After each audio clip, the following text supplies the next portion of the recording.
Mas gipahugtan ang pagbantay sa seguridad sa pribado ug pampublikong mga tulunghaan dinhi sa Davao City human nga adunay natala nga shooting incident sa Zamboanga City kagahapon, August 18, 2026. Gawas sa mga school guards nga migamit og metal detectors, aduna sab presensya sa mga kapulisan ug Task Force Davao isip pagbantay sa dugang seguridad sa pribado ug pampublikong mga tulunghaan sa Davao City.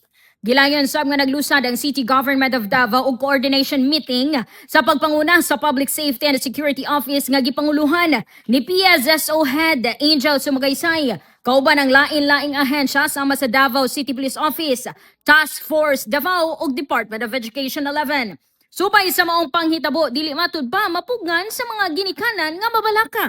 Balaka jud ma'am kay kinahanglan lang mga bata gud dapat safety lang jud. So pero diri sa City High medyo dili ko mabalaka kay ginaisa-isa jud nila ang mga bata ba para safety jud ang mga bata nga wala jud na nadala nga mga armas ba karon, mga baril or mga kutsilyo, ginaisa-isa lang check up. Gani nakita ni Limbora nga usa sa mga rason nga mugahi ang ulo sa bata gumikan sa kasinatian, mali nga impluwensya sa gadgets o mabaw nga silot. Busa nanawagan sab si Limboran nga mas pahugtan ang balaod batok sa mga kabatanunan nga makabuhat ug sa laod. Sa is kining bullying man pud gud isa pud sa maka-trigger sa mga bata. Kunya sa sobra pod sa kababad nila sa gadget, murag makuha po nila mga kuan nga pwede ra rin ako buhaton ya ikatulo kanang dili pod sila mahadlok nga mapatay kay di man pod sila ma-freeze. So good, isa po na siya mga dahilan. Samtang sumay sa mong insidente, dili sab matud pa exempted sa pag-inspeksyon ang si bisan kinsa nga mosulod sa mga tulunghaan. What is happening now in the schools, gipaligo na mo pagmayo ng atong security measures to the best of our ability.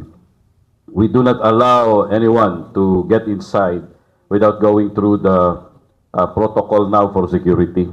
You have to submit yourself freely, even if you're a teacher, even if you're a learner, even if you are a member of the school community, you really have to submit yourself for inspection. Gani gihangyo sa mga ginikanan ug mga otoridad ang kooperasyon sa tanan aron mapadayon ang seguridad sa mga eskwelahan ug malikayan ang susamang insidente. Tama mo sa balita ug serbisyo publiko, Rabzuman Karin Beltran, Tatok, RMN.